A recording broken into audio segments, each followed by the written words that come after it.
불평의 공동체에서 화평의 공동체로, 이런 제목으로 광야에서 시리즈 두 번째 말씀 같이 나누겠습니다. 이스라엘 백성들이 본격적으로 광야 여정 시작하기 전에 1장부터 10장까지 해서 그 여정을 준비하는 모습 보았습니다. 시내산에서 출애굽의 하나님과 언약을 체결할 때까지는 이스라엘 백성 가운데 누구도 이 여정이 40년 동안이나 지속될 줄은 몰랐을 겁니다. 그중 절반 이상은 심지어 가나안 땅에 들어가지 못한 채 이 광야에서 죽을 것이라고는 더욱이 예상치 못했을 겁니다. 그런데 그들은 왜 이렇게 광야 여정이 길어졌고 또 성인들은 가나안 땅에 들어갈 수가 없었습니까? 우선 이스라엘 백성들은 이 여정의 목표가 무엇인지를 몰랐습니다. 또 그들은 자기들이 지금 하나님과의 관계에서, 그리고 다른 사람들과의 관계에서 어떤 정도의 사람인지, 자기 실력이 어느 정도인지 몰랐습니다. 자기들 수준으로는 하나님께서 기대하시는 백성이 되기에 충분한지 그렇지 않는지 아직 확인할 기회가 없었던 겁니다. 물론 은혜로 구원받았지만 그 구원, 그 하나님과의 관계를 유지할 만큼의 수준까지 아직 미치지 못했다는 사실을 그들은 모르고 있습니다. 그러니까 그들은 하나님의 뜻, 하나님의 언약의 목표를 몰랐고 자기 자신에 대해서도 모른 겁니다. 그저 노예들이, 떠돌이들이 땅을 갖게 된다는 것이 너무 좋았고 중노동하지 않고도 예측 가능한 안정된 삶을 보장받을 수 있어서 좋았습니다. 사람이 사람으로 대접받을 수 있게 된 자기들에게 주어지는 유익, 이것들만 그들은 좋았습니다. 그런데 하나님께서 히브리 민족들을 자기 백성으로 삼으신 또렷한 목표가 처음부터 있었습니다. 아니, 그 전에 세상의 생명을 하나님께서 창조하신 목표부터 있었습니다. 하나님의 창조 목표, 언약의 목표, 그래서 아브라함과 이스라엘을 선택하신 목표, 출애굽의 목표, 그리고 이 광야 여정의 목표, 그것은 무엇입니까? 하나님께서 아브라함에게 언약을 주셨죠. 스스로 그것을 잘 지키셔서 자신이 선택하신 백성을 큰 민족 되게 하시고 가나안 땅 선물로 주시고 거기서 그들을 이스라엘이라고 하는 한 나라로 만드셨습니다. 세상에 이미 충분히 많은 나라들이 존재하는데 거기다가 나라 하나 더 보태는 것이 어찌 언약의 목표이었겠습니까? 그런데 이스라엘 백성들은 그걸 몰랐습니다. 듣긴 들었을 것인데 하나님의 입장이 아니라 자기들의 입장에서만 생각했기 때문에 깨닫지 못했어요. 애굽의 압제에서 해방된 이 광야 백성들도 몰랐고 가나안 땅에 들어가서는 더욱더 빨리 그 목표를 망각했어요. 신명기에서 이 모압 평지에서 내내 말씀하셨는데도 잊어버렸어요. 그들이 이 광야로 나온 것, 더 나은 곳으로 이사하기 위해서 나온 정도가 아니었습니다. 나중에는요, 가나안 땅에 정착해서는 다윗 언약과 성전 불패 신학에 기대어서 선민 유대인들 자기들에게는 이 가나안 땅에서 영원히 번성과 안전을 누리는 것 완전히 보장되었다라고 믿었어요. 하나님이 그렇게 일방적으로 내가 해줄 것만 약속하신 적이 없는데 그들은 그냥 그렇게 믿기로 작정한 겁니다. 하나님의 생각은 달랐어요. 백성이 많고 땅이 비옥하고 먹을 것이 풍족하면 절로 그곳에 하나님 나라가 서는 것 아니라는 것 아셨어요.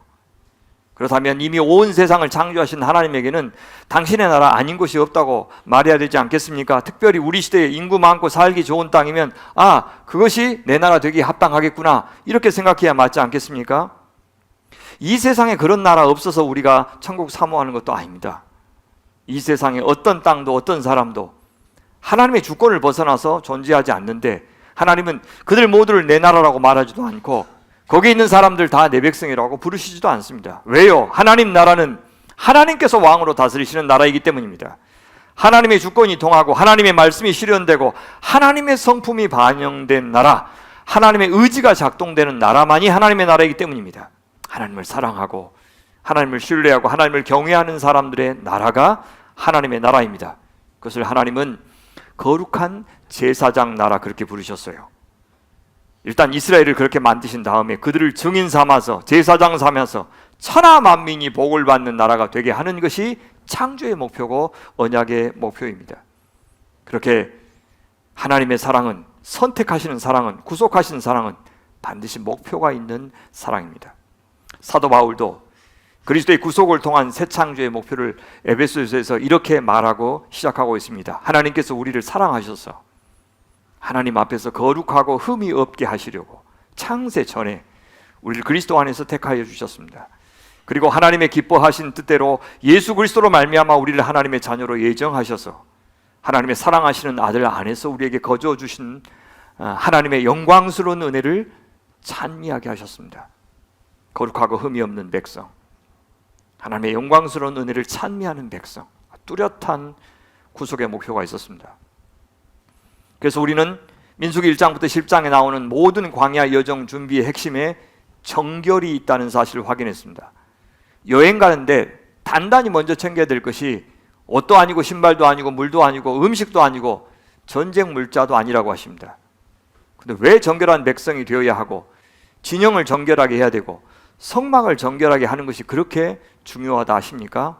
왜냐하면 그래야 거룩하신 하나님께서 이스라엘 가운데 임재하실 수 있기 때문입니다. 하나님의 임재와 동행이 없는 광야 여정은 상상할 수도 없기 때문입니다. 산자들이 죽음의 땅을 생명의 하나님 없이 지나갈 방법은 없고 혼돈의 존재가 더 큰 혼돈의 공간인 광야에서 살아남을 수 있는 길은 없기 때문입니다. 생명의 하나님만이 그 생명 광야에서 유지하게 해주실 수 있을 뿐만 아니라 그 생명 새롭게 창조하실 수 있는 유일한 분이기 때문입니다. 그 광야에서 하나님은 이스라엘 백성들을 기어이 당신 닮은 거룩한 백성으로 창조하실 겁니다. 그 말을 내가 거룩하니 너희도 거룩하라 말씀하셨습니다. 바로 그 명령이 주님이 우리로 광야를 걷게 하신 뜻이 무엇인지를 천명하신 명령입니다.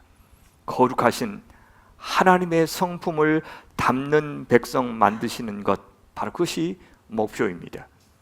그래서 하나님에게 거룩은 단지 제의적인 의미나 윤리적인 의미만일 수가 없었어요. 자기 백성 향한 하나님의 기대치는 그저 예배 잘 드리고 제사 잘 드리고 윤리적으로 양심 지키면서 착하게 사는 그런 정도가 아니었던 겁니다. 그것은 철저하게 인격적인 차원의 문제고 동시에 관계적인 차원의 문제입니다. 그래서 거룩이나 정결은 하나님을 사랑함으로써 우리가 순종하고 또 이웃을 사랑함으로써 섬기는 존재가 되는 문제입니다. 그래서 우리가 복의 하나님, 그 생명의 하나님, 그 참 좋으신 하나님을 닮아서 누군가에게 복이 되고 누군가에게 생명을 나눠주는 존재가 되는 것, 그것을 성경은 거룩이라고 합니다. 왜 그것이 거룩이 되는가 하면 우리가 그런 존재로 살 때, 그런 빛이요 소금으로 살 때 왜 우리가 구별된 존재가 될 수 있느냐? 세상 어디에도 그런 존재 방식을 추구하는 곳 없고 그런 관계 방식을 가치 있다고 말하는 곳이 없기 때문입니다. 여러분, 우리가 이렇게 하는 이 종교 활동, 이것을 특징적으로 반복한다고 해서 그것이 거룩이라고 말할 수가 없습니다. 진정한 의미에서의 이런 종교 활동들은 모두 어떤 구체적인 실체를 반영하는 상징체계입니다. 무슨 말이냐면 실제적인 고백을 담고 있어야 우리가 하는 이런 의식들, 이런 예배 행위들, 이런 상징들이 진실해진다는 뜻입니다. 모든 종교 의식들 안에는 하나님, 저는 당신께 동의합니다. 당신이 살라고 하신 대로 살았더니 정말 좋고 행복합니다. 정말 아름다웠습니다. 당신이 품으라고 하신 마음을 품고 살았더니 정말 천국이 되었습니다. 라는 고백이 담겨 있어야 합니다. 더 나아가서 우리 곁에 있는 다른 생명들, 다른 지체들과 그 가치들을 나누고 공유하는 것이 우리가 하는 모든 이런 교회 생활, 종교 의식들의 목표가 되어야 합니다. 좋은 사람 되어가고 좋은 공동체 만들어가는 것이 우리의 목표가 아니라면 남이 의미 없고 껍데기만 남는 그런 종교 단체, 참 공허한 모임이 되고 말 것입니다. 그렇다면 이 정결, 이 거룩함의 핵심은 무엇이겠습니까? 그것은 믿음의 순종입니다. 사랑에 기반한 믿음의 순종. 하나님께서 명령하신 말씀이 옳다고 믿고 그대로 실천하는 순종, 그것이 정결함의 본질입니다. 그것은 하나님께서 모든 것의 기준이 되신다는 것을 인정하는 의미가 있기 때문입니다. 도대체 무슨 기준으로 돼지고기를 구약에서는 금하셨는데 지금은 먹어도 괜찮다고 하시는지 아무도 대답할 수 없습니다. 다만 유일한 대답은 하나님이 그렇게 정하셨기 때문에 지켜야 된다는 것뿐이었습니다. 그것을 제사나 정결 의식의 형태로 순종하든지 아니면 다양한 관계 속에서 본분과 도리를 잘 지키는 것으로 표현되든지 그 본질이 뭐라고요? 사랑에 기반한 믿음의 순종입니다.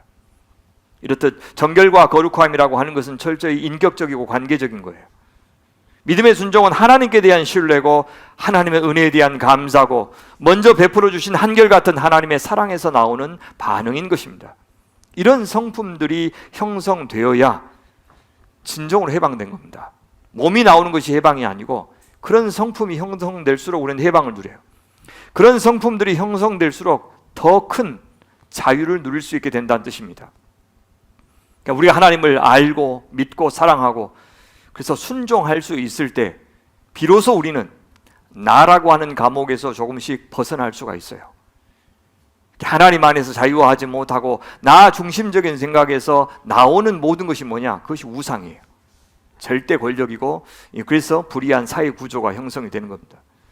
지금 이 광야에 나와 있는 이스라엘 백성들 몸은 애굽에서 빠져나왔지만 그들의 의식은, 그들의 몸은, 그들의 마음은, 그들의 습관은, 그들의 문화는, 그들의 의지는 아직도 애굽적이었어요. 노예적이었어요.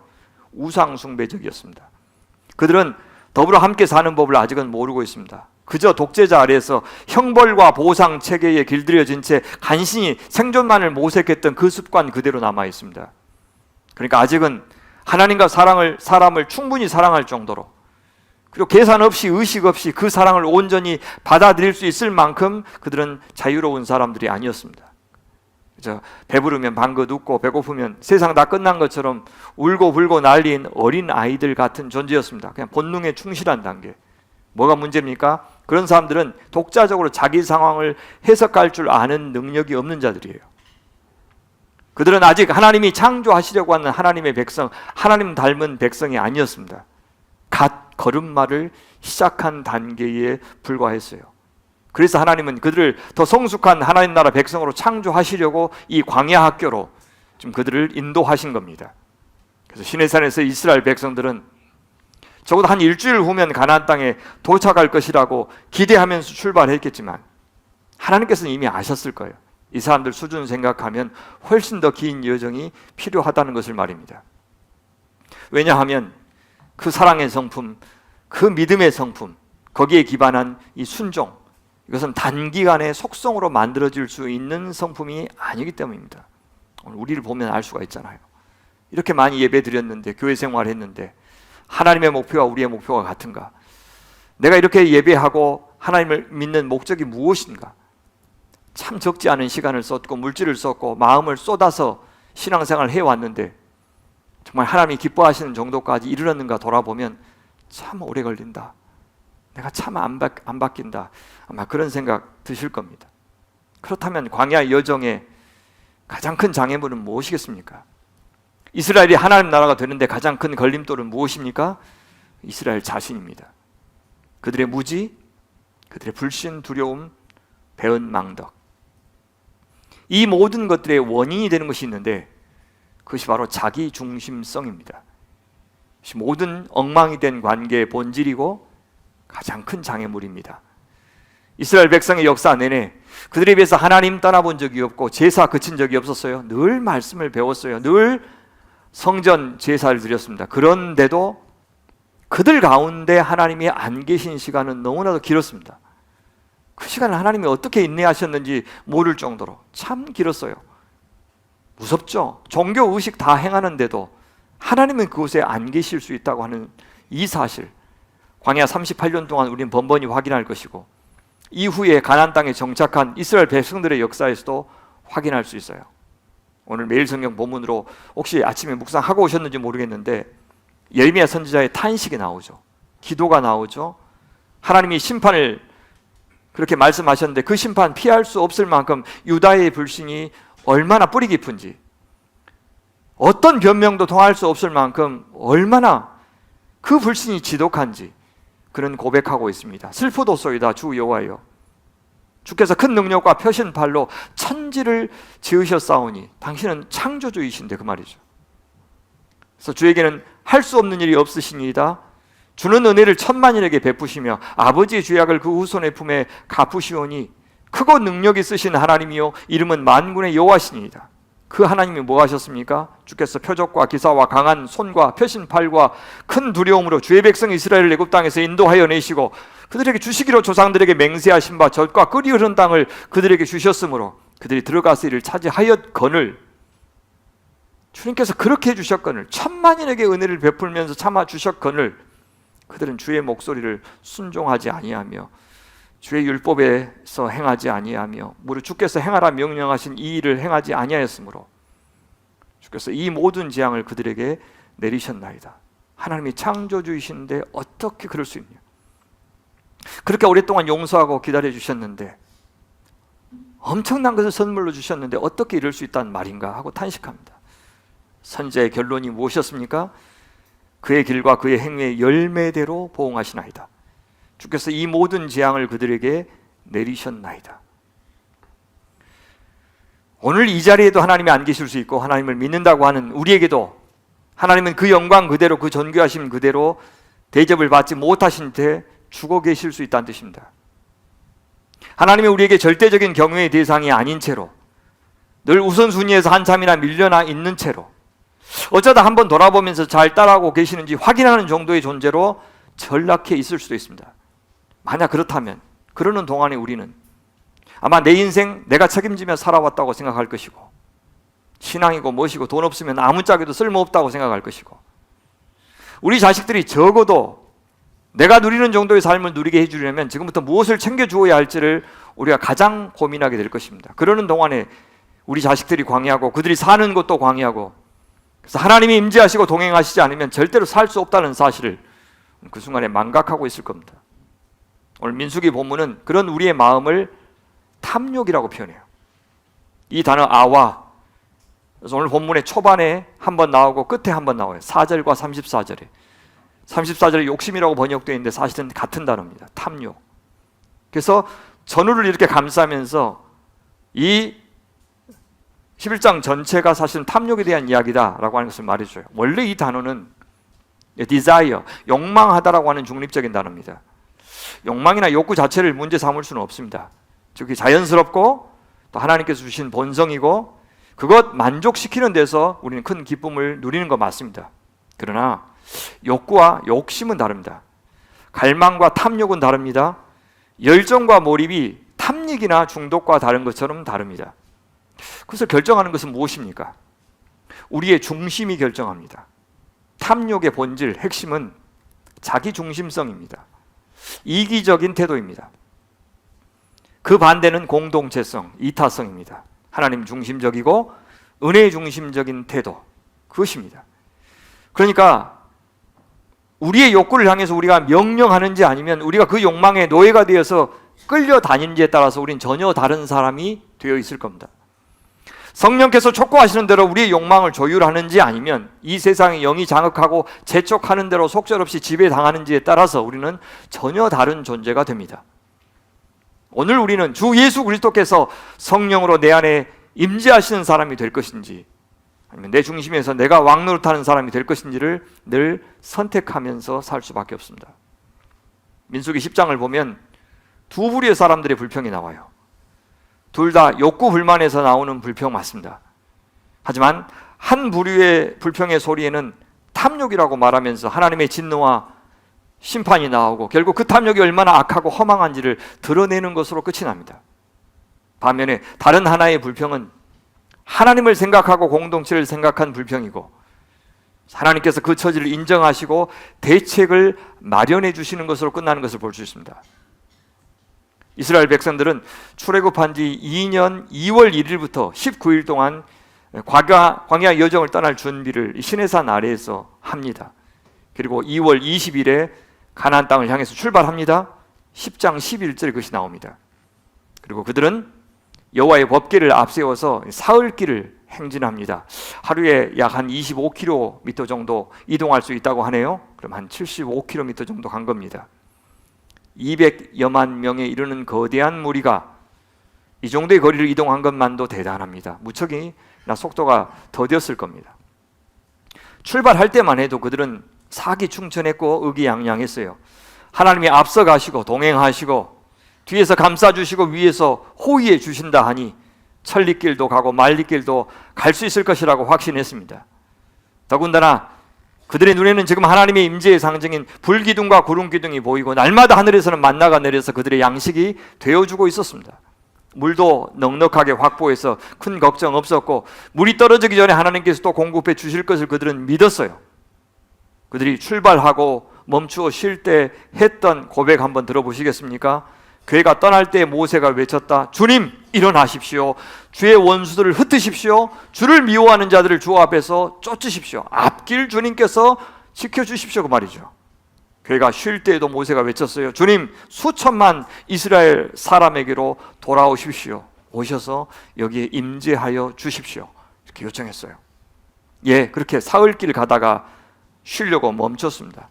그런데 그 멈춤, 그 쉼의 시간에 하나님이 진노하시는 엄청난 일이 벌어집니다. 첫 번째, 사람의 목숨을 잃는 심판이 벌어집니다. 그것이 오늘 본문의 배경입니다. 성경은 그 원인을 악한 말로 원망했다 이렇게 표현합니다. 무슨 말을 했는지, 무슨 일 때문인지는 정확히 안 나옵니다. 그러나 추정할 수는 있습니다. 왜냐하면 이 악하다, 라라고 하는 히브리어 단어와 반대되는 말 토부, 선하다, 좋다라는 말이 바로 앞에 10장 29절과 32절에 두 번 나옵니다. 우리 성경에는 복이라고 번역되어 있는데요, 무슨 배경이냐면 모세가 장인 호밥한테 당신이 이 광야길에 대해서 훤히 알고 있으니 우리와 좀 같이 동행해 주십시오. 그러면 어떤 복을 받는다고 이야기하냐면 주께서 이스라엘에게 잘 해주시겠다고 약속하셨으니 우리가 장인 어른을 잘 대접해 드리겠습니다. 이것이 복이에요. 이것이 토부입니다. 주께서 우리에게 주시는 좋은 것은 무엇이든지 장인 어른께 나눠드리겠습니다 할 때 이 좋은 것이 토부입니다. 그렇다면 복, 좋은 것, 선한 것은 무엇이냐? 하나님께서 선물로 주시는 겁니다. 무엇이 복이냐? 나한테만 좋은 것이 복이 아니고 이스라엘 백성들의 공동체가 함께 누리도록 주신 것이 복입니다. 그렇다면 여기 악한 말로 원망했다는 것은 무엇을 의미하겠습니까? 내용은 몰라도 하나님이 잘해 주시겠다는 말씀을 더 이상 믿지 못하겠다고 하는 내용이 포함된 것이 분명합니다. 자기들만 더 누리려고 하고 자기들만 더 편하려고 하는 마음에서 나온 원망이 바로 악한 말입니다. 그래서 악한 말의 본질은 자기 중심성입니다. 그것은 광야를 허락하신 하나님께 책임을 돌리는 말이고, 자신들이 지금 겪는 이 고생을 통해서 얻을 수 있는 가치가 아무리 대단하고 그 보상이 아무리 크다고 하나님이 말씀하셔도 자기들은 그 말 믿지 않겠다고 결정하는 데서 나온 말이 악한 말입니다. 하나님의 능력도 하나님의 말씀도 하나님의 행사도 다 헛것으로 만드는 자기 중심성에서 하나님께 상처 주고 공동체를 깨트리는 악한 말이 나오는 겁니다. 자기 느낌, 자기 감정을 가장 중요하게 생각하는 사람들에게서 악한 말은 나와요. 하나님은 이 광야로 자기 백성 인도하면서 단 한 번도 내가 너희들 일절 고생 안 시키겠다고 약속하신 적 없습니다. 좋은 구경만 시켜주겠다고, 꽃길만 걷게 하겠다고 약속하신 적 한 번도 없습니다. 그럴 수도 없어요. 예수 믿어도 해야 될 고생 다 하고 험악한 인생, 가장 힘든 직업인 인간이라는 직업 감당해야 되는 것 다 똑같습니다. 다만 우리는 뭐가 다릅니까? 이 고생 무릅쓰더라도 하나님의 백성 되는 것, 하나님의 성품을 닮아가는 것, 하나님 나라의 가치를 온 몸에 습득하는 것이 얼마나 값진 일인지를 번번이 말씀해 주셨을 뿐입니다. 이제 결정은, 이제 계산은 우리 몫입니다. 우리가 책임져야 됩니다. 하나님을 얼마나 사랑할지, 얼마나 믿을지, 얼마나 대단한 분으로 여길지 우리가 결정해야 됩니다. 그 결정을 믿음이라고 부릅니다. 그 결정에 우리는 책임져야 됩니다. 주께서 우리의 그것을 믿음으로 인정하실지 아니면 착각했다고 하실지 우리는 모릅니다. 그래서 사도 바울께서도 빌립보 성도들에게 두렵고 떨림으로 여러분의 구원을 이루어 가셔야 됩니다 라고 말씀하셨고, 자기 자신을 향해서도 내가 내 몸을 저 복종하게 하면, 말씀 앞에 하나님 앞에 늘 나를 쳐서 복종시키는 이유는 내가 남에게 전파한 후에, 그래서 남을 구원한 후에 내가 도리어 버림이 될까, 버림을 당할까 두렵기 때문입니다 라고 말을 했습니다. 여기 나오는 악한 말이 그냥 힘들다고 투정하는 정도가 아닌 것이 분명한 것이 하나님의 반응을 통해서 알 수가 있어요. 여호와께서 들으시고 진노하사, 심지어 여호와의 불을 그들 중에 붙여서 진영 끝을 사르셨다라고 이야기해요. 하나님의 불로 심판을 집행하셨습니다. 다만 이번에는 진영의 끝을 사르는데 그치고 있습니다. 이것이 실제 인명피해로까지 갔는지 아니면 재산상의 손실만 가져왔는지는 확인할 수 없습니다. 다만 진영의 끝만 사르시는 것을 볼 때 경고의 의미로 주신 처벌이 분명합니다. 그러나 여러분, 시내산까지 오기 전에 진노하신 적은 있어도 이렇게 형벌을 주신 적은 한 번도 없었습니다. 근데 왜 이번에는 구체적인 심판까지 하셨을까요? 언약 때문입니다. 시내산 언약 때문입니다.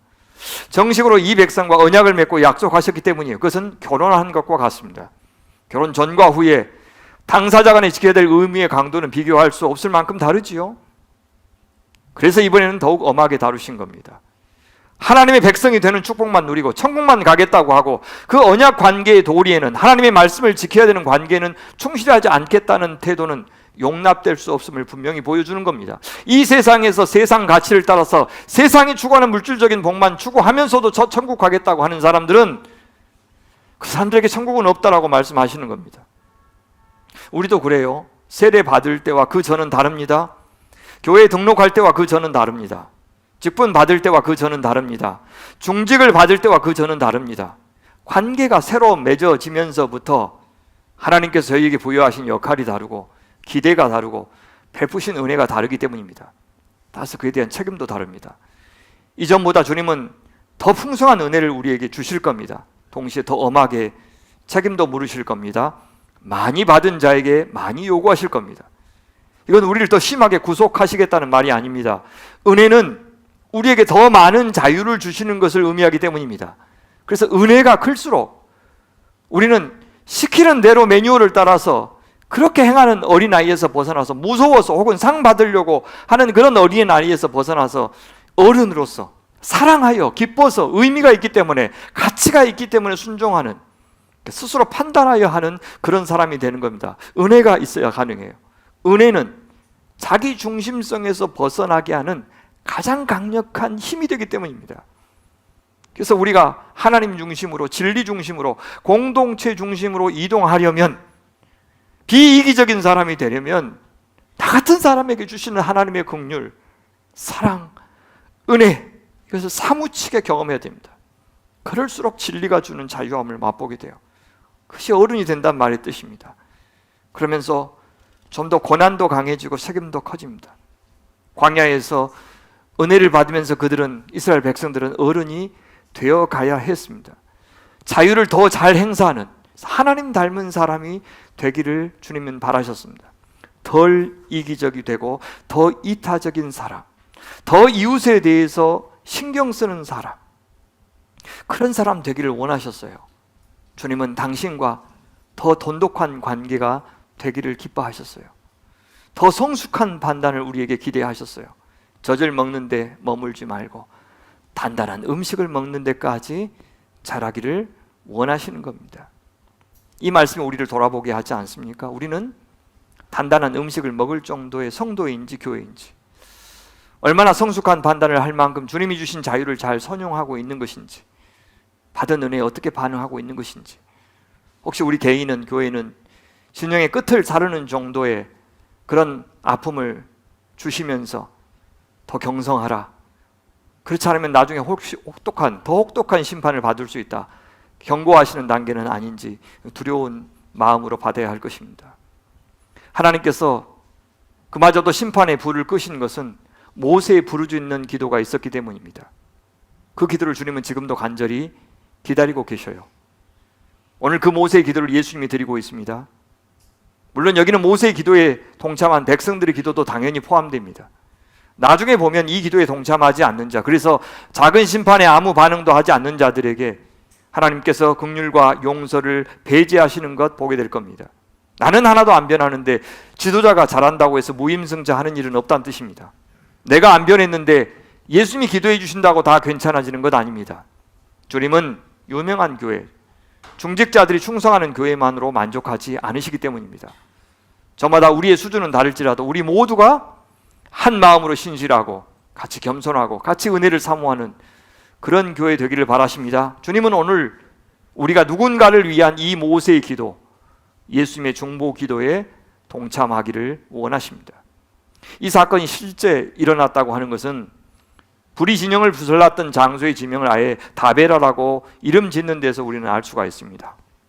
하지만 동시에요, 11장 1절부터 3절에 나오는 이 첫 번째 이 원망 사건은 앞으로 25장까지 연달아 이어질 7번의 광야 배반 사건에 저는 서러운 역할을 하고 있다고 보여집니다. 이제 이 광야 배반은 계속해서 반복될 것인데 그 패턴이요, 바깥에서부터 안으로, 아래서부터 위로의 방향으로 점점 확산되고 깊어질 겁니다. 백성들에게서, 특히 외부의 백성들에게서 시작된 배반이 지도자 모세에게까지 확산될 것이고 그 강도가 점점 심각해질 것입니다. 무슨 말입니까? 작은 배반, 작은 넘어짐 잘 관리하지 않으면 돌이킬 수 없을 만큼 큰 배반으로 이어질 수 있다라고 하는 거 보여주는 겁니다. 광야 여정 무사히 잘 통과할 뿐만 아니라 그 과정에서 하나님의 백성으로 온전해지려면 그렇게 자기 중심성 탈피하고 하나님 중심성, 공동체적인 존재가 되어가야 됩니다. 우리는 물론 한 개인으로서의 주체성을 갖고 살아가지만 동시에 서로를 의식하면서 살아야 한다는 뜻입니다. 무엇보다도 우리가 의식해야 될 타자가 누구입니까? 하나님이시고 우리 곁에 있는 이웃들입니다. 광야는 어떻게 하면 통과할 수 있습니까? 하나님께서 당신의 역할을 해내시도록 맡겨드리고 그분의 약속 몸소 지켜가시도록 믿어드려야 통과할 수 있는 공간입니다. 하나님이 중심이 되어야 하고 그 공동체에서 가장 약한 사람이 중심이 되어야 됩니다. 가장 늦게 행진하는 사람의 속도로 가나안 땅으로 나아가야 됩니다. 하나님이 선택하신 마지막 한 사람까지 다 가나안 땅에 도착해야 모든 사람들이 그때부터 축복의 땅을 누리게 될 것입니다. 우린 그것을 요단 동편 땅을 먼저 차지했던 두 지파 반의 경우에서 찾아볼 수 있습니다. 그들이 그 땅의 풍요를 누리기 위한 조건은 무엇이라고 하십니까? 언제부터 누릴 수 있다고 하십니까? 그들은 가나안 서편 땅 형제들이 정복할 때 맨 앞에 나가서 싸우려고 하십니다. 그리고 서편 땅 정복이 다 끝나서 돌아온 후부터 동편 땅의 축복이 그들의 것이 될 것이라고 주님은 말씀하셨습니다. 꼭 기억해야 됩니다. 당장에는 그렇게 안 보일 수도 있겠지만 우리의 이웃들이 불행하게 살고 있는 동안에 내가 누리는 행복은 온전한 행복이 될 수가 없습니다. 자식들이 행복하지 않는데 어떻게 부모가 행복합니까? 교회에서도 그래요. 다음 세대에게 희망이 없는데 기성세대만 많다고 절대 행복할 수가 없습니다. 그렇게 나 중심적으로 광야를 해석하고 나 중심으로 광야 여정이 진행되어야 한다고 주장한 것을 민수기 저자는 탐욕이라고 부르고 있습니다. 그것이 고기가 없다고 불평한 이스라엘 백성들과 또 그렇게 불평하는 이 백성을 지도하는 것이 너무 힘들다고 불평한 모세의 불평의 차이입니다. 무엇을 위한 불평이고 누구를 위한 불평이고 무엇을 지향하는 불평인지에 따라서 하나님이 다르게 반응하시는 것을 이제 보게 될 겁니다. 두 가지 불평이 나온다고 그랬죠. 고기 먹게 해달라고 하는 백성들의 불평이 먼저 나오고 이 백성을 인도하는 짐이 너무 무겁습니다 라고 하는 모세의 불평이 나옵니다. 거기에 대해서 하나님은 모세의 불평에 대해서 먼저 대답하시고 고기 먹고 싶다고 하는 이스라엘의 불평에 대해서 그 다음 대책을 마련해 주십니다. 그리고 24절부터 34절까지는 실제 그 약속한 대로 이루어지는 이야기가 나오고 있습니다. 고기 불평에 대해서 먼저 좀 살펴보겠습니다. 고기에 대한 불평을 주도한 사람들, 어떤 사람들입니까? 광야의 반찬 투정입니까? 그래서 반찬 투정하면 뒤진다, 그런 우리 적용을 해야 됩니까? 집에서 애들이 반찬 투정하면 이 본문을 딱 읽어주면서 결과가 뭐지? 이렇게 하면서 반찬 투정하면 안 돼. 이렇게 하라고 주신 본문 맞습니까? 주동자가 누군가 보니까 4절에 나오네요. 그들 중에 섞여 사는 다른 인종들이라고 나옵니다. 정확히 누구인지는 특정할 수 없지만 아마 야곱의 후손들은 아닌 것 같죠? 어쩌면 애굽에서 나올 때 같이 따라 나온 사람들이 있는데 그 애굽의 다른 노예들이 같이 따라 나왔어요. 그들로 보입니다. 그렇다면 자, 똑같이 출애굽은 경험했지만 그들은 언약 백성이라고 하는 정체성이 아무래도 더 약한 사람들입니다. 특별히 그들은 지난 400년 동안에 아브라함부터 시작해서 한 400년 동안에 하나님께서 잊지 않고 신실하게 진행해 오셨던 그 언약의 역사를 기억하면서 기다려온 그 야곱의 후손들과는 절대 같을 수가 없어요. 같은 마음으로 이 출애굽의 기적을 느꼈을 리가 없습니다. 우리 교회도 그렇죠. 처음부터 개척하신 분들, 그래서 온갖 사연들, 힘든 시절들을 다 알고 있는 분과 최근에 합류하신 분이 교회에 느끼는 정서가 같을 수가 없는 것과 비슷합니다. 물론 갈렙처럼 이방인 출신이에요. 그런 탁월한 신앙이 나올 수도 있지만 이런 외지인들이 이 험난한 광야길을 향한 하나님의 뜻을 이해하고 신뢰하기란 더 어려웠을 겁니다. 그들은 다만 애굽에서 애굽 신들을 혼내주는 더 강한 신 여호와를 선택했을 뿐입니다. 그들이 자기들에게 줄 혜택, 유익만을 따지면서 따라온 사람들입니다. 물론 굳은 각오하고 나왔지만 광야 사흘길 걸어보니 앞으로 남은 길을 계속해서 감행할 엄두가 나지 않았습니다. 무엇보다도 하나님께서 약속하신 거 진짜 끝까지 지키실 수 있을까라는 생각이 들었습니다. 이렇게 고생한 끝에 도착하게 될 가나안 땅은 지금 빈 땅이 아닙니다. 이 많은 이스라엘 백성들을 뜨겁게 환영하고 그들이 살 곳을 순순히 내줄 수 있는 사람들이 기다리고 있는 것 아닙니다. 그들과 싸워야 합니다. 싸워서 쟁취해야 됩니다. 그런데 이 백성이 제대로 싸워봤습니까? 언제 애국과 같은 강력한 나라와 전쟁에서 그들이 출애굽했습니까? 아니잖아요. 언약을 모르는 이 백성들은 가나안 땅이라고 하는 것이 하나님의 선물로 주시는 땅이라고 하는 말이 무슨 말인지 도무지 몰랐을 겁니다. 구원이라고 하는 것은 하나님의 사랑과 은혜로 받는 것이다 라는 것을 몰랐고, 거룩하고 정결해야 받는 땅인 것을 몰랐고, 순종으로 들어가는 나라인 것을 그들은 몰랐어요. 아니, 설명을 들어도 그 말이 무슨 말인지 몰랐고 늘 자기들이 해야 될 것, 자기들이 갖고 있는 조건만을 따지는 자기 중심성에서 벗어나지 못하는 사람들, 그들이 바로 이 잡족들이었습니다. 자기 중심성에서 벗어나지 못했어요. 자기들이 못하면 하나님도 할 수 없다고 생각하는 거예요. 기도를 해도 자기들이 생각해서 가능하다고 생각하는 것만 기도하는 그런 사람들하고 비슷한 겁니다. 더욱이 한 사흘길 한 75km 정도를 광야에서 고생하면서 걷는 동안에 몸이 약해졌어요. 정신도 약해졌어요. 그러면서 믿음도 약해지는 겁니다. 물론 그렇다고 하나님을 아예 불신한 것은 아닙니다. 그랬다면 돌아가겠다고 하면서 대열에서 이탈했겠죠. 그런데 그렇게 쉽게 버릴 수 있을 만큼 하나님은 그렇게 하찮은 분은 아니에요. 놀라운 기적에 대한 기억은 아직도 생생하게 남아있고, 불구름과 기둥기둥이 여전히 그들의 장막을 덮고 있고, 새벽이면 하늘에서 만나가 이슬과 함께 내리는 것 여전했습니다. 하지만 지금 자기들이 믿는 그 신 여호와가 과연 가나안 땅에서도 유효한 신일 수 있을까? 남은 광야 여정에도 유효할 수 있을까에 대한 확신은 여전히 없었어요. 왜요? 당시에는 지역신 개념이 강했기 때문입니다. 여호와 하나님은 그래 예굽에서는 통했던 신일 수는 있어요. 근데 그 신이 광야에서 또 가나안 땅에서 진짜 우리의 신이 될 수 있다고? 거기는 거기 신이 있는데, 그곳을 다스리는 신들이 있는데 이 여호와가 거기서도 통한다고? 그걸 어떻게 확신할 수 있지? 그래서 마치 우리가 좀 믿음이 없을 때 하나님은 교회 안에서의 하나님일 뿐이고 주일의 하나님일 뿐이고 신자들의 하나님일 뿐일 뿐, 다른 공적인 영역에서는 하나님의 주권이 통하지 않은 것처럼 그분을 축소하려는 경향이 있는데 그것과 좀 비슷합니다. 그래서 이 외지인들은 하나님을 시험해 보기로 한 겁니다. 그들의 시험하는 말에 동조한 다른 야곱의 자손들, 이스라엘 백성들의 반응 한번 들어보시겠습니까?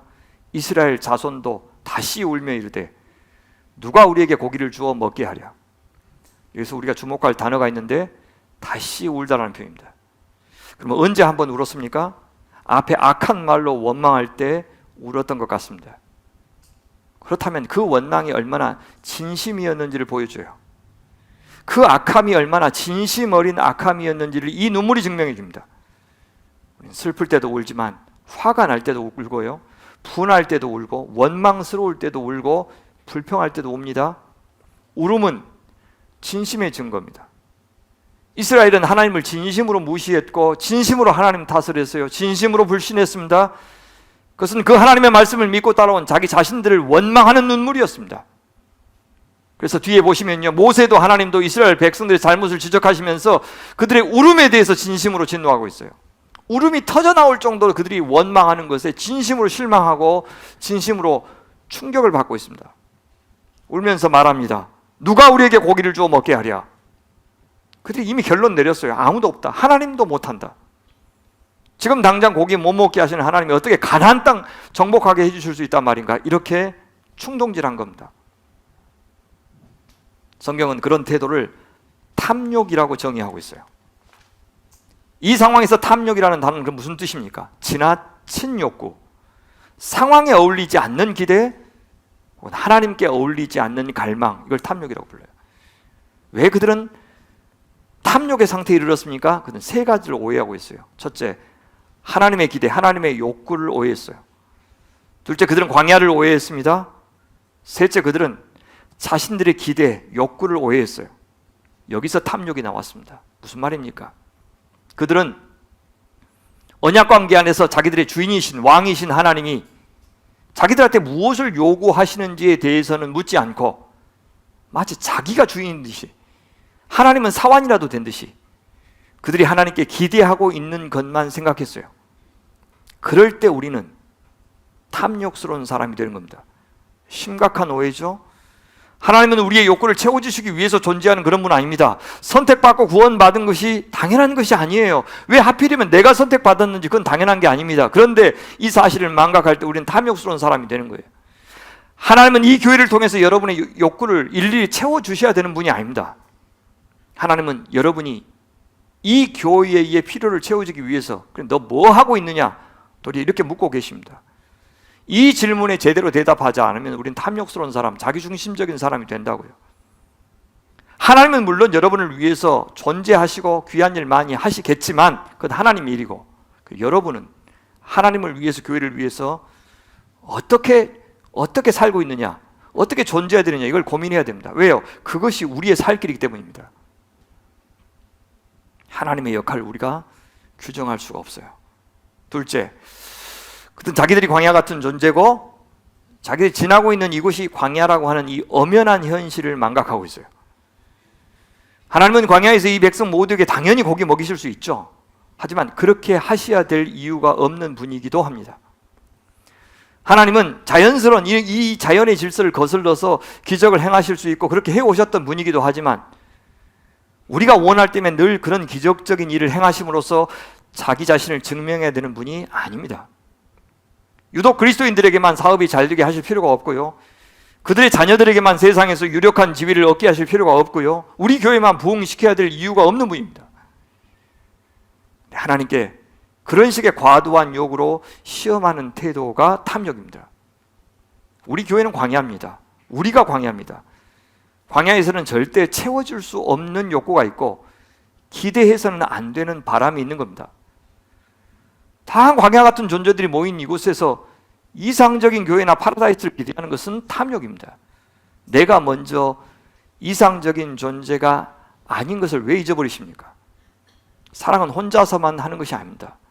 좋은 교인 없는 좋은 교회는 없는 것입니다. 셋째, 이스라엘 백성들은 자신들의 욕구도 오해했어요. 무슨 말이냐면 그 욕구라고 하는 것이 채워지지 않으면 절대 안 되는 것들이 아니죠. 우리가 바란다고 왜 그것이 채워져야 되죠? 바랄 수는 있죠. 근데 왜 그것이 채워져야 되냐고요. 그런데 그들은 그런 정도의 욕구에 너무 큰 것을 걸었어요. 그들은 광야에서 고작 고기 먹고 싶은 이 욕구와 심지어 하나님을 바꿨고요, 샬롬의 공동체를 바꿨어요. 평화의 공동체, 언약의 공동체, 순종의 공동체를 망가뜨리면서까지, 혼란에 빠지면서까지, 울고불고 난리인 공동체로 만들면서까지 불평의 말을 쏟았고 그런 정서를 확산시켰어요. 자기 욕구를 고집했고 자기 소원함을 표출했어요. 고기 먹고 싶은 욕구, 늘 무시해도 되는 핫한 욕구가 아닐 수는 있어요. 다른 것도 마찬가지로. 하지만 어떻게 하나님의 진노를 자아낼 정도로 그 욕구를 대단히 존중받아 마땅한 것으로 우리가 떠받들 수 있단 말입니까? 고기가 뭐라고요? 고기에 대한 갈망이 그렇게도 중요합니까? 그런데 이스라엘 백성들은 고기에 대해서 지나치게 진심이었습니다. 어이가 없을 정도로. 이스라엘 백성들이 고기에 대한 자신들의 갈망이 얼마나 중요한지를 강조하려고 동원한 논리 한번 들어보시겠습니까? 사실 들어보시면 이 원망의 본질이 실제는 고기가 아닌 것을 금방 알 수 있습니다.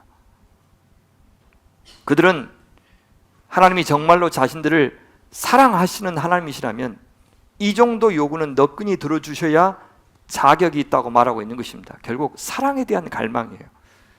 사랑을 갈망하는 욕구는 당연하지만 자기 중심성에서 나온 사랑의 갈망은 하나님에게도 상처가 되고 우리에게도 상처가 되는 겁니다. 첫째, 그들은 자기들이 애굽에 있을 때와 현재 광야 상황을 비교하죠. 그것은 애굽의 신들과 여호와를 비교한다는 말이고 애굽의 왕과 모세를 비교한다는 말이었습니다. 뭐라 그럽니까? 우리가 애굽에 있을 때 값없이, 진짜요? 생선과 어이와 참외와 부추와 파와 마늘들을 먹은 것이 생각나거든.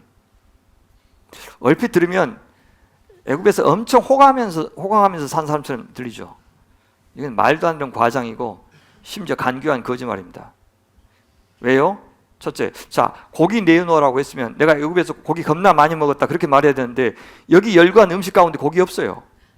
죄다 생선, 야채, 조병관 집사님 집에 다 있는 거예요. 그거 노예들의 식사입니다.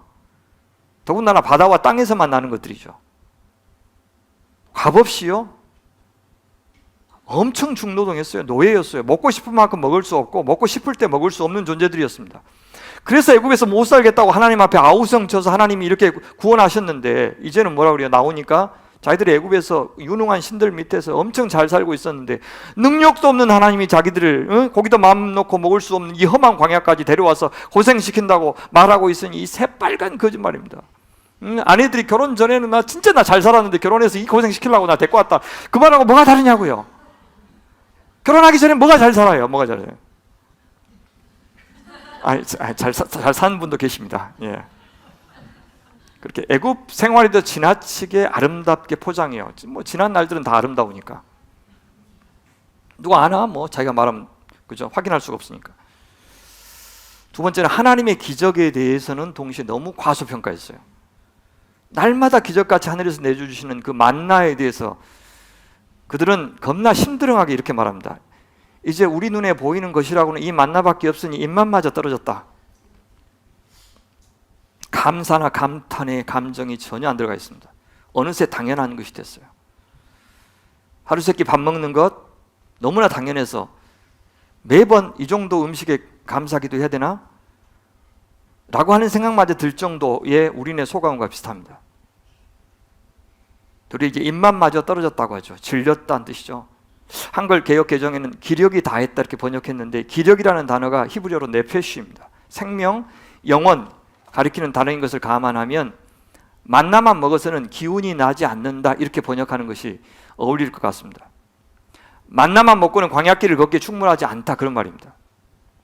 이 험한 길로 인도하셨으면 고기라도 먹기 위해서 힘이 나게 하셔야 하나님다운 능력이 아니냐고, 우리를 향한 예의가 아니냐고 그렇게 말하는 거죠.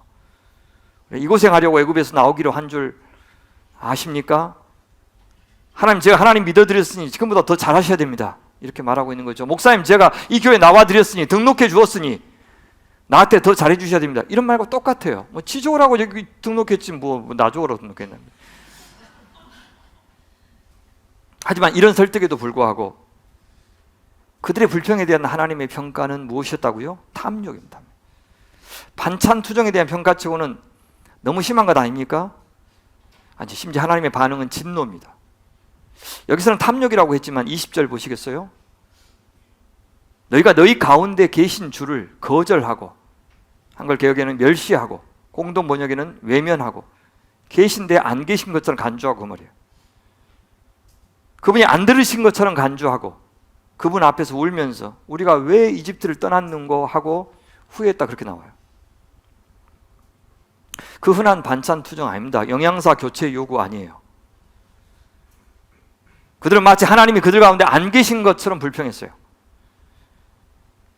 하나님이 못 들으시는 분처럼 서운한 말 다 쏟았어요. 이건 그냥 간단히 왜 우리가 이집트 떠났는가 이렇게 요약했지만 실제로는 참 많은 불평, 독한 불평, 악한 악평, 쓰디쓴 악평 다 쏟았을 겁니다. 음식 이야기가 아니라 결국 하나님 이야기예요. 도저히 하나님이 들어줄 수 없는 말들을 했던 거예요. 자기들이 공연히 못 믿을 하나님께 속아서 애굽에서 나온 것처럼 말했던 겁니다. 다른 말로 하면 내가 내 발등 찍었다. 하나님을 비난하면서까지 자기 판단, 자기 생각 맞다고 고집했어요. 그것을 탐욕이라고 부르는 겁니다. 사유의 탐욕. 빈 마음, 가난한 마음, 겸손한 마음, 주저하는 마음 없이 내 생각을 끝까지 고집하고 확신하는 태도, 이게 사유의 탐욕이에요.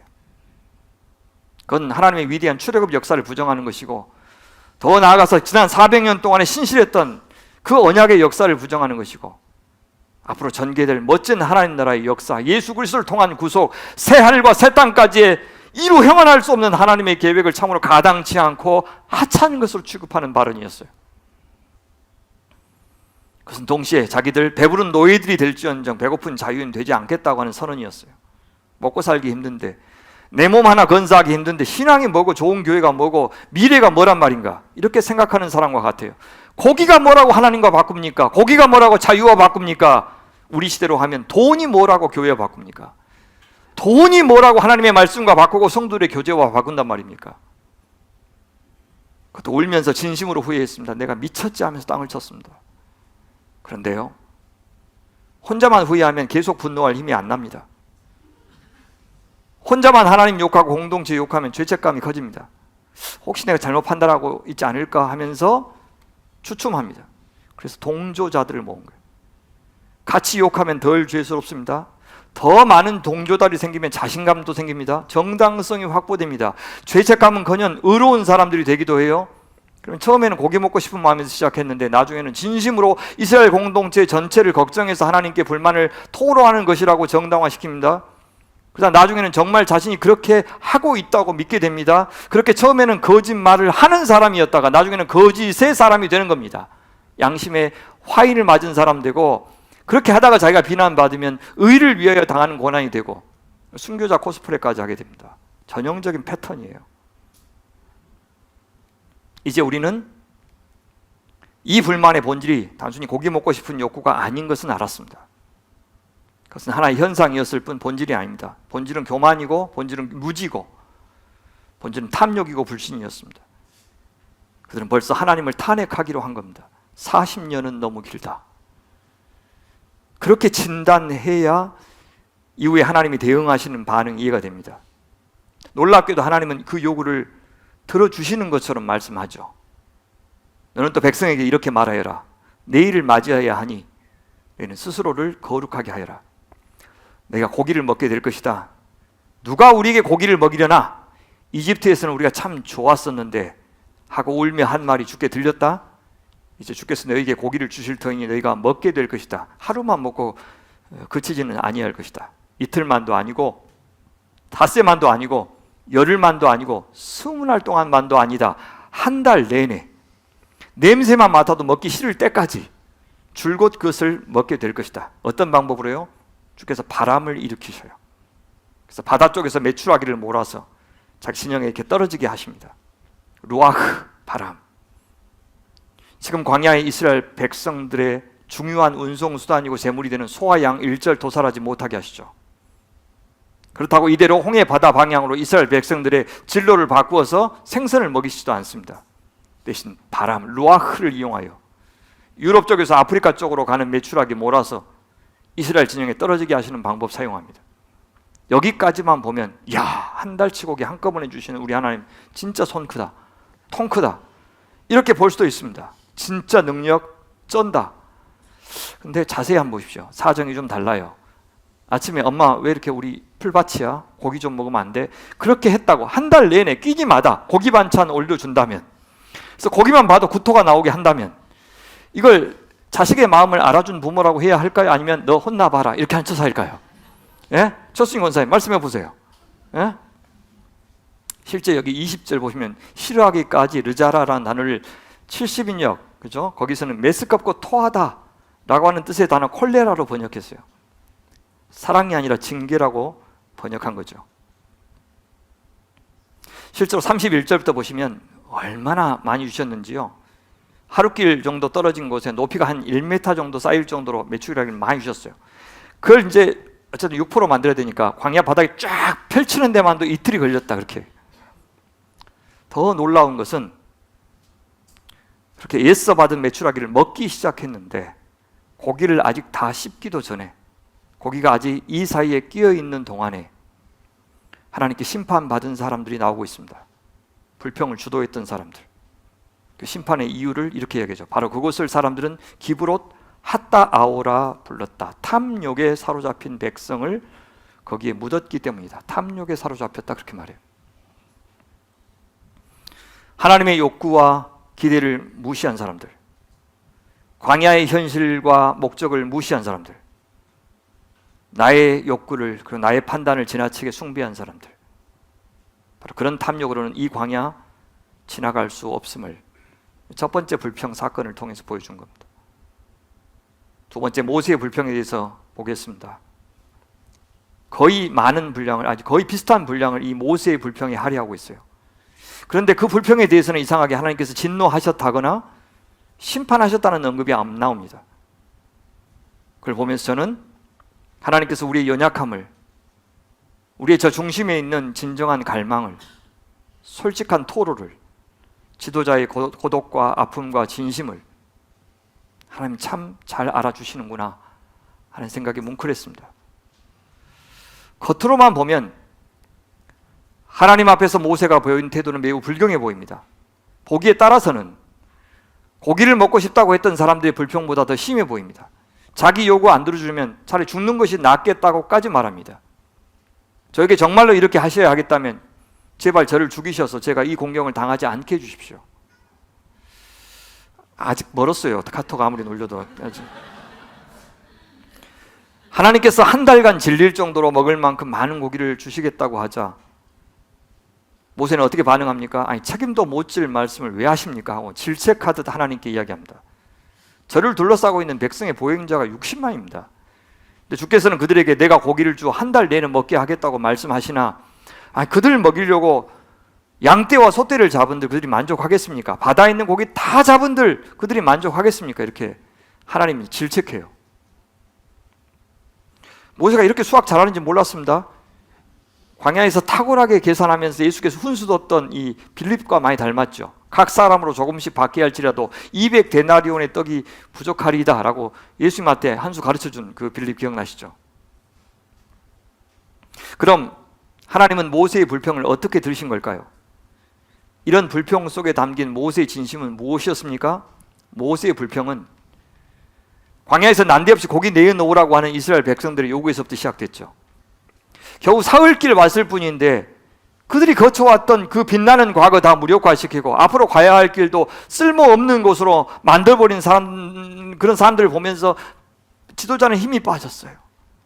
만나만 먹어도 기력이 없다고 그들이 말했지만 모세는 그런 말을 하는 사람들 보면서 자기의 지도력이 더 이상 통하지 않는다는 것을 확인하면서 힘들었어요. 자기 한계에 대한 절망도 굉장히 실망감을 크게 했지만 자기가 하나님의 일에 도움이 안 된다는 생각에 더 힘이 빠진 겁니다. 그것은 출애굽하는 일 모세 너를 통해서 하겠다고 했을 때부터 가졌던 마음이에요. 모세는 자신이 충만했던 사람들이 아닙니다. 자기만 시키면 다 할 수 있겠다고 생각한 사람이 아니었어요. 모세는 영웅이 되고 싶은 마음도 없는 사람이었습니다. 모세를 누구라고 평가합니까? 온유한 사람. 누굽니까? 온유하다는 말은 주인이 하고 싶은 대로 다 하게 하는 사람이라는 뜻이에요. 근데 이제 그 주인에게 모세 자신이 쓸모없는 사람이 된 것 같아서 지금 힘들어하는 겁니다. 외지인들의 충동질에 다른 백성들까지도 모세 안 믿고 그의 말도 듣지 않았어요. 아무리 설득해도 아무리 그것이 아니라고 해도 안 믿었어요. 그간 자신들과 함께했던 세월이 이렇게도 긴데, 같이 겪었던 세월이 이렇게도 긴데 어찌 고기 하나 때문에 그럴 수 있는가 하는 생각이 들었던 겁니다. 울면서 진심으로 출애굽 대열에 참여한 거 후회하는 사람들, 다시 노예의 삶으로 돌아가겠다고 아우성치는 사람들 보니까 더는 지도자 노릇 하고 싶지 않았습니다. 우선 모세는 지금 이 불평 사태가 그냥 간단한 투정이 아니라는 거, 얼마나 심각한지를 간파했어요. 원래 이것이 지도자의 역할입니다. 심각한지 가볍게 지나갈 일인지, 서둘러 수습해야 되는지 아니면 잠잡고 지켜봐야 되는지를 분별하는 것이 지도자의 역할이에요. 그것이 지혜고 분별력이죠. 모세는 백성이 각 가족별로 제각기 자기 장막 어귀에서 우는 소리를 들었다. 주께서 이 일로 대단히 노하셨고 모세는 그 앞에서 걱정이 태산 같았다. 이렇게 말해요. 이는 유독 고기의 진심인 몇 사람들만의 불만이 아니었던 거예요. 앞서 말씀드린 대로 고기는 현상일 뿐 본질은 하나님께 대한 불신이었기 때문입니다. 그것은 출애굽 사건에 대한 부정이고 언약에 대한 부정이었어요. 하나님을 멸시하는 일이었어요.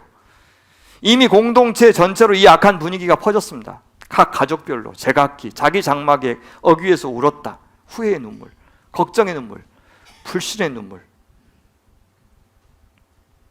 이제 모세가 정서적으로 무너졌어요. 그도 울었을 겁니다. 실망스러워 절망스러워 울었을 겁니다. 울면서 기도하면서 버텨온 시간이 생각나서 더욱 울었을 겁니다. 그래서 뭐라 그럽니까? 나 못하겠어요 라고만 한 것이 아니라 하나님 당신께서 해주세요. 저는 부족해서 못하겠어요. 아니 하나님 자식 아닙니까? 하나님이 책임져 주세요. 그런 의미로 이렇게 말합니다. 어찌하여 주께서는 주의 종을 이렇게도 괴롭게 하십니까? 어찌하여 저를 주님의 눈밖에 벗어나게 하셔 이 모든 백성을 저에게 짊어지우십니까? 이 모든 백성을 제가 잉태하기라도 했습니까? 제가 그들을 낳기라도 했습니까? 어찌하여 저더러 주께서 그들의 조상들에게 맹세하신 당으로 마치 유모가 젖먹이를 품듯이 그들을 품에 품고 가라고 하십니까? 내가 배 아파서 낳은 자식도 아닌데, 생각해보면 나하고 별 상관도 없는 사람들인데 왜 내가 자식 대하듯 이렇게 마음 쓰면서 살펴야 됩니까? 이렇게 호소합니다. 성도들도 교회를 하면서 다른 성도들에 의해서 참 속상할 때, 내가 왜 저 사람들한테 이런 말 들어가면서 고생해야 되지? 내 가족도 아닌데, 내 자식도 아닌데. 모세의 생각이 그랬어요. 여기 보세요. 11절, 12절, 13절, 14절에 계속해서 나타나는 표현이 있습니다. 뭐냐면 이 모든 백성이라는 표현이에요. 그는 하나님의 입장에서, 왕의 입장에서 하는 말이죠. 이 모든 백성. 하나님, 내 백성 아니고 하나님 당신 백성입니다. 당신이 책임져야 되죠. 그래서 마치 가인이 아벨 찾는 하나님의 말씀에 내가 아우를 지키는 자입니까? 라고 했던 말과 똑같아요. 당연히 고기를 요구한 사람들은 모세한테 찾아가서 내놓으라고 했겠죠. 어서 하나님께 기도해서 고기도 만나처럼 하늘에서 내려달라고 기도하라 이렇게 요구했을 겁니다. 그래서 모세가 말하죠. 백성은 저를 보고 울면서 우리가 먹을 수 있는 고기를 달라 하고 외치는데 이 백성 모두에게 줄 고기를 제가 어디서 구할 수 있습니까? 이렇게. 모세의 결론은 이겁니다. 저 혼자서는 도저히 이 모든 백성을 짊어질 수 없습니다. 저에게는 너무 무겁습니다.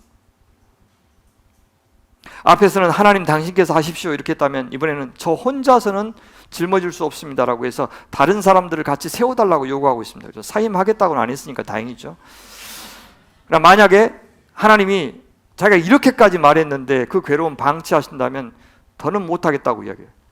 그래서 제발 저를 죽이셔서, 정말 저에게 정말로 이렇게 하셔야 되겠다면 제발 저를 죽이셔서 제가 이 공경을 당하지 않게 해주십시오 이렇게 얘기해요. 정말 죽고 싶다는 말이 아니라 제발 이 어려운 상황 이겨낼 수 있도록 도와달라는 겁니다.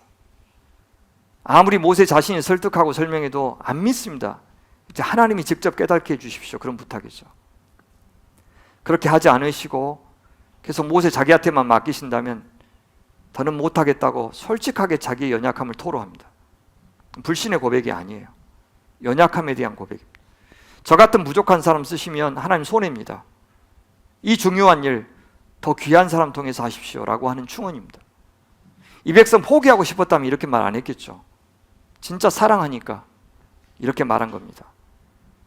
그럼 한 달 동안 질리도록 내가 먹을 만큼 고기 주겠다고 했을 때 모세가 반발한 것에 대해서는 어떻게 생각해야 됩니까? 하나님, 뭐 이렇게 다 한들 그들이 만족하겠습니까? 저는요, 모세가 생각하는 상상력의 한계치가 거기까지였다고 생각해요. 아무리 대단한 또 신실한 교회의 일꾼이시고 장로님들이라고 하셔도요, 생각할 수 있는 한계치가 딱 정해져 있어요. 하나님은 여기까지 하실 것이다 라고 하는 한계치가 딱 정해져 있어요. 특히 힘들 때는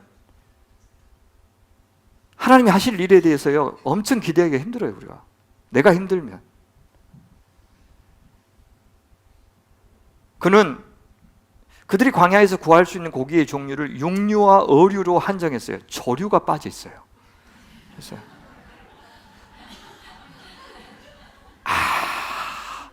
그죠? 이 삼계탕이 얼마나 맛있는데 그 생각을 못하. 양떼와 소떼, 저는 육류를 별로 안 좋아. 바다의 고기, 생선, 그것만 거론하고 있습니다. 당연히 바다와 인접한 광야에서 모세가 상상할 수 있는 고기 공급처는 이것이 전부였어요. 하늘을 나는 새를 어떻게 잡어? 뭐 그 생각을 했겠죠, 그죠? 그러니까 우리를 통해서 하실 일만 상상한 거예요. 물론 하나님이 작정하시면 뭐든 할 수 있다는 믿음이 모세에게 있었겠죠. 근데 지금 힘든 상황에서는 상상할 수 없어요. 여유 있고 기쁨이 있을 때 멋지고 아름다운 주님의 일을 우리는 상상할 수 있어요. 아니, 지금 다 그만두고 싶은데 어떻게 멋진 미래를 상상해요? 그래서요, 성경은 우리가 상상할 수 없기 때문에 묵시 문학을 주신 거예요. 고난 중에 있는 성도들에게 그들의 상상력을 땅에서 고개 들어 하늘 끝까지 펼쳐 보이게 도와주셨고요, 오늘에서 벗어나서 저 영원한 미래까지 보게 해주시는 그 하나님의 말씀을 통해서 그들의 상상력을 일깨웠지, 혼자 잘해, 힘내, 이런 말하면 힘이 나는 그런 사람이 아니라는 것 아셨던 거예요. 모세가 만약 하나님께서 하늘에서 고기를 만나처럼 떨어지게 해주시겠다고 백성들에게 전했다면 어떤 반응이 나왔을까요?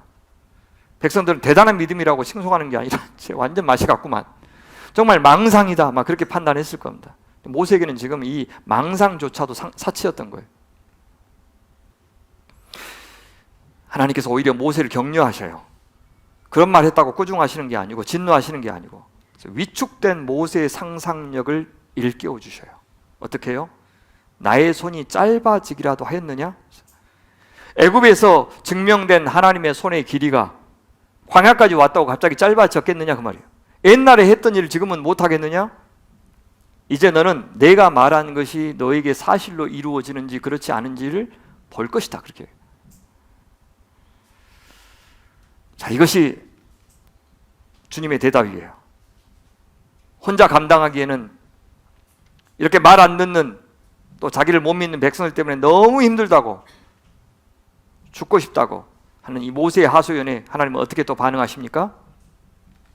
하나님은 그의 하소연이 하나님께 대한 불신이 아니라 하나님께 도움을 청하는 말이라는 것을 알아들으셨어요. 그래서 하나님은 두 가지 대책을 내놓으십니다. 하나는 하나님 당신의 백성이니 책임져 주십시오라고 하는 부탁에 대해서 대답해 주시고요, 또는 하나는 혼자는 도저히 못하겠습니다, 너무 짐이 무겁습니다, 이런 부탁에 대해서 대답하시고 있어요. 자, 첫 번째 부탁, 내가 부모입니까? 하나님 당신이 부모이시지 않습니까? 거기에 대해서는 하나님이 어떻게 부모 노릇하십니까? 앞서 보았던 대로 한 달치 메추라기 고기 주시고 주제넘는 탐욕으로 백성들의 불신을 조장한 사람들을 심판하시는 것으로 표현하셨어요.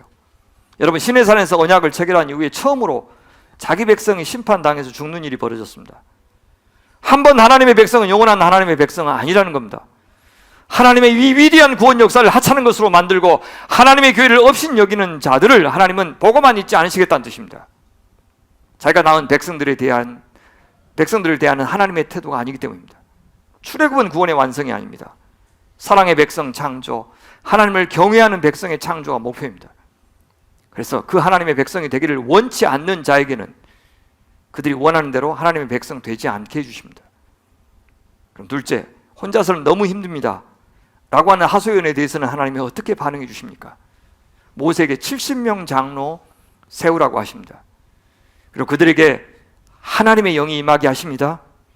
그러자 70명의 장로들은 잠깐 예언을 하고 그쳤습니다. 하나님이 임명하셨다는 거 보여주고 하나님의 영이 임했다는 것 확인만 해주신 겁니다. 하나님은요, 장로 70명을 모세에게 직접 뽑아서 데려오라고 하셔요. 그 말은 평소에 모세가 교제하면서 지도자로 적합하다고 생각하는 사람 선임하라는 뜻입니다. 모세처럼 하나님의 뜻을 잘 헤아린 사람, 모세의 영향을 받은 사람 뽑으라는 것입니다. 모세의 지식만이 아니라 모세가 온몸으로 가르쳐준 신앙인의 매너와 지혜를 겸비한 사람 고르라는 말입니다.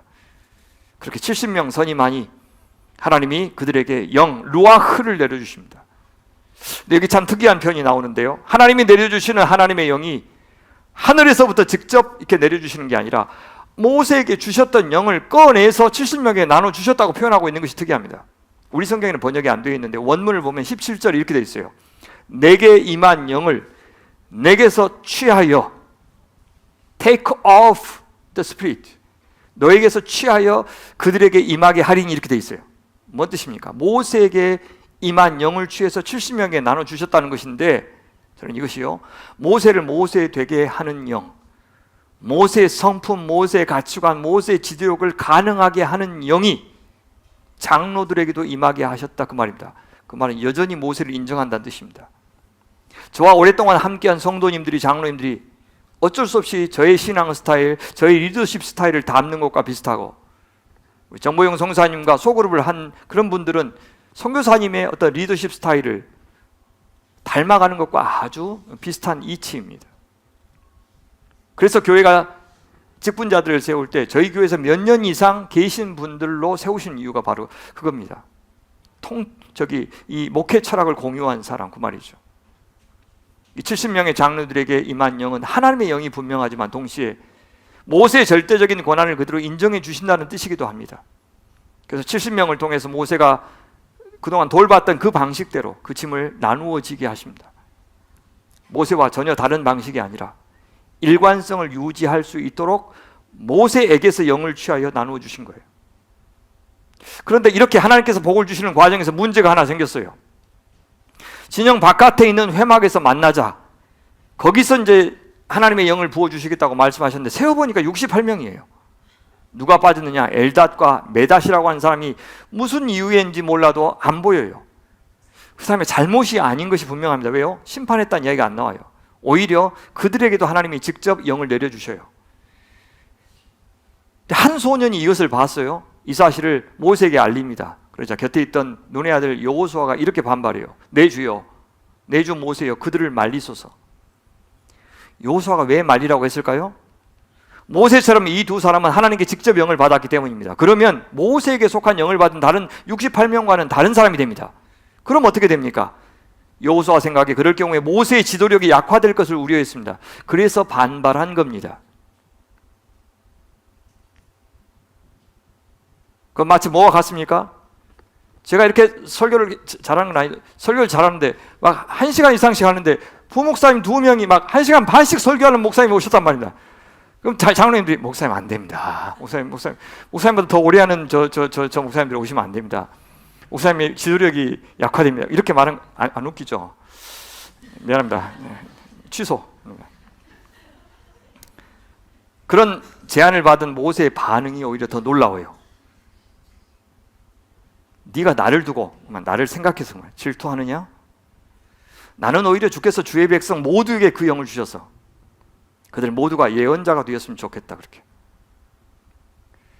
모세 자신만 지도자의 카리스마를 독점하지 않겠다는 뜻입니다.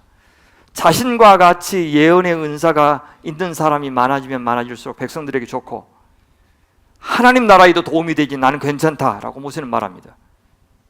이런 모세의 갈망을 보세요. 백성들의 탐욕과는 대조되는 참으로 선한 욕구이고 선한 갈망입니다. 저보다 훨씬 잘 준비된 그런 동역자들을 많이 주님 오셔서 제 지도력이 약화되더라도 성도들에게 좀 도움이 되었으면 좋겠습니다 라고 이야기하는 것과 같죠. 여호수아가 도리어 질투하고 있다고 모세는 지적하는 것처럼 들려요. 나 걱정해서 그런 질투할 필요가 없다고 했죠. 어쩌면 여호수아는 모세를 걱정한 것이 아니라 자기 자신을 걱정했을지 모릅니다.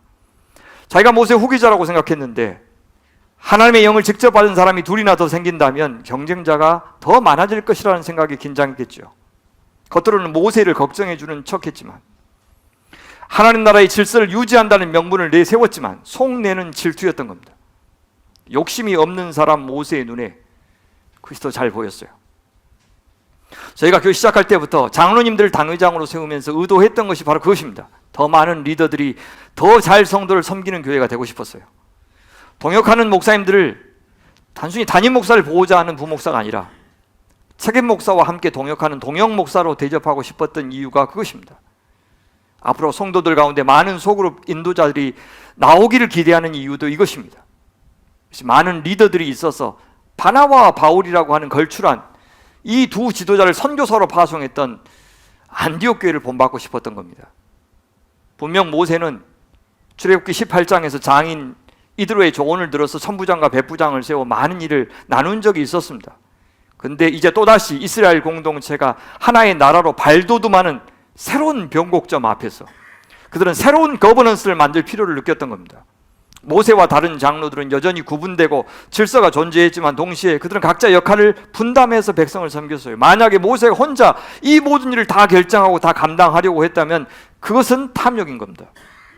백성들은 자기의 욕망을 참지 못하고 탐욕으로 지도자 모세를 절망케 하였고 하나님 나라 역사를 그르쳤지만 모세는 온유한 사람, 그는 자기의 솔직함을 솔직하게 인정함으로써 고난을 나누었고 짐을 가볍게 하였고 그 결과 광야를 지날 수 있는 안정된 공동체가 되게 했던 겁니다. 말씀을 맺겠습니다. 이렇게 저희는 두 부류의 사람을 만났습니다. 한편에서는 거의 모든 이스라엘 백성들이 각기 자기 장막 어귀에서 눈물을 흘리는 이 불평의 공동체에 만드는 사람들이 있었어요. 또 다른 한편에서는 하나님을 탓하기보다는 자기의 한계, 자기 부족함을 있는 그대로 인정하고 솔직하게 토로하고 하나님이 책임져 주시도록, 하나님께서 친히 대책을 마련해 주시도록 엎드렸던 겸손한 종 모세를 통해서 지도자 어깨에 놓인 짐이 가벼워지고 성도들을 더 잘 섬길 수 있는 화평의 공동체로 변화되어 가는 것을 보았습니다. 한편에서는 감히 하나님의 능력을 폄훼하고 하나님이 하신 일을 하찮게 만든 주제넘고 탐욕스러운 무리들이 있었습니다. 반면에 모세는 자신에게 임한 하나님의 영이 모든 장로들에게도 임하기를 바랬습니다. 자기 권한을 내려놓더라도 백성들을 더 잘 섬길 수 있는 길이 있기를 바랐습니다. 자기 자신의 권한을 챙기기보다도 하나님 나라를 앞세웠어요. 섬김 받을 백성들을 먼저 생각한 종이었습니다. 그럼 그렇게 자기 한계를 잘 아는 종이었어요. 여러분, 이런 두 부류의 문제를 해결하신 하나님의 방법이 무엇이었는지 혹시 주목하셨습니까? 하나님께서는 두 경우 모두에 똑같은 수단을 사용하시는데 히브리어로 같은 명사인 루아흐입니다. 하나는 하나님의 영이라고 했을 때 영이 루아흐고, 다른 하나는 바람이라고 했을 때 그 바람이 또 똑같은 단어 루아흐입니다. 서두에서 탐욕과 욕구는 다르다고 했습니다. 이 둘을 가르는 기준이 루아흐입니다. 하나님의 영을 거절하고 내 욕망이 지시하는 대로 살 수도 있고, 우리는 하나님의 영을 따라서 우리의 욕망을 끊임없이 재조정하면서 살 수도 있습니다. 광야는 성령 루아흐에 의해서 인도를 받아야 살 수 있는 땅입니다. 성령 하나님께서 주시는 선한 열망을 따라서 우리 인생을 디자인하며 살아야 광야 지날 수 있습니다.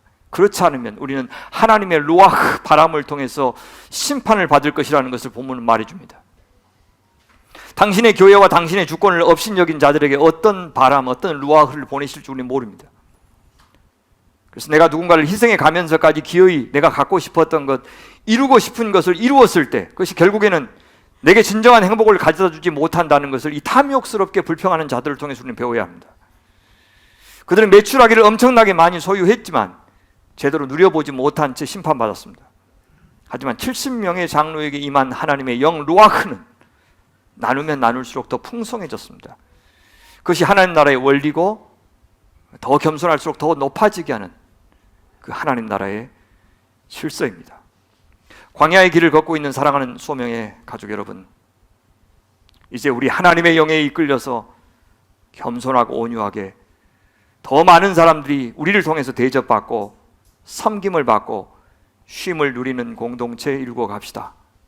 수북하게 쌓였지만 하나도 누리지 못하는 불평과 불만에 매출하기를 구하지는 맙시다.